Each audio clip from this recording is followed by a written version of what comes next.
Hello, everyone, and welcome to the Commander's Forge.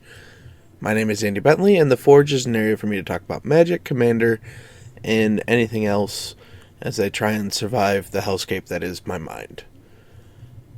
Now, the most I'm going to talk about in the next few weeks is the Guardian Project Patron League that I'm participating in, and I'll get to other stuff throughout the weeks. But I've also kind of been ignoring Twitter and most of the discourse online for, I don't know, a couple of months now. So I just want to start off this episode by talking about my league deck, what I did. We played our game last night, and I'm really happy with the direction it's going in, and I would like to just kind of go over what was changed from the last week going into the next week. So, for week 3, we have a total of $60 for our budget that we can add to a pre-con. I am playing the Necron Dynasties pre-con, and I was going through the prices because they do fluctuate week to week, and seeing if I had to cut some stuff from the budget so I'd have it freed up for other stuff, which I ended up having to do. So I just want to go into that for a little bit. So the first thing I had to cut budget-wise was Cabal Stronghold. Not a bad card, just I would prefer to do other things than have additional mana.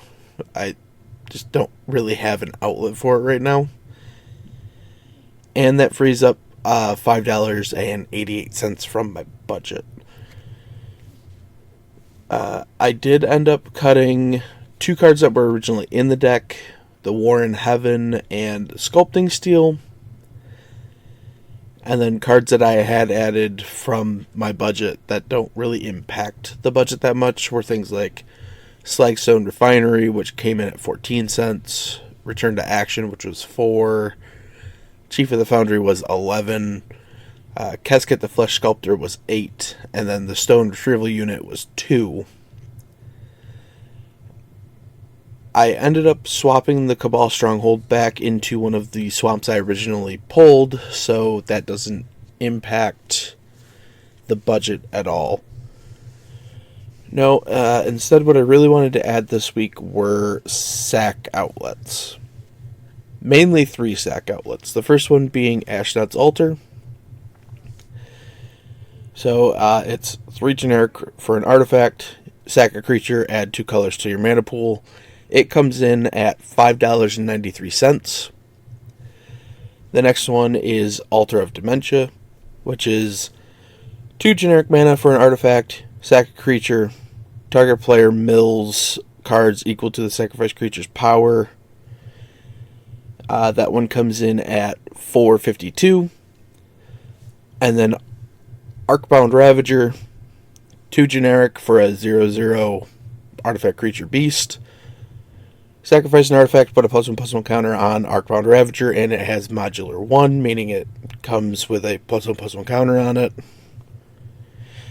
And when it dies, you can put its counters on another target artifact creature. That one comes in at $9.93. So those are the 3 I wanted to get in, and that's what impacted the budget the most. So I just ended up having to change up some stuff. So with what I did cut and what I want to add, it did give me a little more room to get some things in there that are going to help the deck do what it wants to do. The first one being Agent of the Shadow Thieves. 1 and a black for a background enchantment. Commander creatures you own have, whenever this creature attacks a player, if no opponent has more life than that player, put a +1/+1 counter on the creature. It gains Death Touch and indestructible till end of turn. So my commander's ability is an attack trigger. Sure, it's a beefy 4/4, but I don't always want to sacrifice my commander just to get something out of my yard. And now that we do have more sacrifice outlets and recursion effects, I did want to get something like Mycosynth Wellspring in there. It's 2 mana for an artifact. When it enters the battlefield or is put into a graveyard from the battlefield, search your library for a basic land card, put it into your hand, and then shuffle. That one comes in at a whole whopping 10 cents. Then we have the Transmigrant Altar. 3 mana for an artifact. You can pay a black and tap it to sacrifice a creature to add 3 colorless mana. Or you can pay 2 and tap it and sacrifice a creature to create a 3/3 colorless zombie artifact creature token. Activate only as a sorcery. That one comes in at 6 cents. And then the last addition for this week is Traxos, Scourge of Krug. It is a 4 mana 7/7 construct. It has trample. It enters the battlefield tapped and doesn't untap during your untap step. Whenever you cast a historic spell, untap Traxos. So, fun point of order with Traxos and our commander. Because the way our commander reads is, whenever Anraker the Traveler attacks, you may cast an artifact spell from your hand or graveyard by paying life equal to the mana cost rather than paying its mana cost. If you attack with Anraker and Traxos, this essentially gives your Traxos pseudo-vigilance. So that's kind of why I ended up pulling it for this deck. That and the fact that it's only sitting at about 18 cents. So yeah, that's what's going into the deck, what came out of the deck. And next week we get $40 to play with, so we'll see how it does. When I come back, I'll get into the game that I played and kind of go through some of my highlights from it. But until then, I'll be right back. I just want to take a minute to tell you about my Patreon. I know times are hard for everybody, and I know it isn't easy to shuffle around bills and stuff. Believe me, I know that. But if you would like to help support the podcast, you can find the links to my Patreon in my link tree, which is always put into the description of either the video or the audio, wherever you're listening to it. It would really mean the world to me. Honestly, I'm just struggling to make ends meet most weeks. But that's it. That's all. If you want to help, the links will be where you can find them. And we're back. Now, our game for the Patron League was between myself, Andy Flory, Coyle, and Lynn. All from our Discord.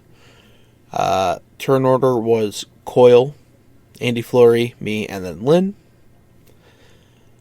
Coyle was playing Brutaclad Telcor Engineer, which was the Saheeli Precon alternate commander. Andy Flory is playing Faldorn, the Dreadwolf Herald Precon, and then Lynn was playing the Henzi Toolbox Tori Precon. I can equate my win, and yes, I did win, mostly to the combination of Marionette Master, which is 4 black for a 1/3 human artificer with Fabricate 3. And then whenever an artifact you control is put into a graveyard from the battlefield, an opponent loses life equal to Marionette Master's power. It is currently the only non-artifact creature in my deck, but I ended up doing Let's see. So I believe I ended up doing 24 damage with it. Through the combination of the MVP so far in the deck, which is Junk Diver. 3 mana, 1/1 bird. Flying, when it dies, return another artifact creature from your graveyard to your hand. And Automated Artificer, which is a 2 mana, 1/3 Artificer. Taps at a colorless, spend this mana only to activate an ability or cast an artifact spell. And yeah, so that was kind of the loop to get most of the work done. That's how I ended up taking out Coil and Andy. Coil I did end up like swinging at with a creature to finish off, but I put him at 8 through the Marionette Master. But yeah, talking about what the deck really ended up doing that kind of solidified an early lead was the turn 1 Soul Ring into Patchwork Automaton. Now, we all know what Soul Ring is, but Patchwork Automaton is a 2 mana 1/1 construct with Ward 2, and whenever you cast an artifact spell, put a +1/+1 counter on Patchwork Automaton. Through the next couple of turns, I ended up getting like a Fallwar Stone, and just kind of accruing the value with the Automated Artificer, Junk Diver, and my commander, so that whenever anybody attacked me, I could just block with the Artificer, it would die. Anyone else attacked with me, I block with the Junk Diver, get the Artificer back to hand. On my turn, I play the Artificer, putting a counter on the Patchwork Automaton. I attack with my commander, paying the 3 life to get the Junk Diver back, and rinse and repeat. Now, eventually, I got out a Mirrorworks, which is a 5 mana artifact, but whenever another non-token artifact enters the battlefield under your control, you can pay 2. If you do, you make a copy of it. So, through that loop again, I ended up with, 2 Junk Divers, 2 Automated Artificers. Eventually somebody dealt with the Patchwork Automaton, and I ended up getting it back and having 2 to end the game with. And then the best card draw in the deck, I went from having basically nothing in hand to a full grip in the matter of 2 turns. I think there was one turn where I actually ended up drawing 7 or 8 cards. And that's Canoptic Spider. It's a 5 mana 4/4 spider. It has flying for some reason. But whenever another non-token artifact creature or a vehicle enters a battlefield under your control, draw a card. Yeah, so we ended up getting Coil and Andy out relatively early. I think it was by like turn 7. And then I just kind of started chipping away at Lynn because she kind of flooded out a little bit. And I just had a lot of stuff that she would have had to deal with. And yeah. So that's how the game went. And next week, we'll see how it goes with the new editions. Now, I do want to end this week talking about how I've utilized my budget. Because some people went with more, this one card is very good and I want to add it.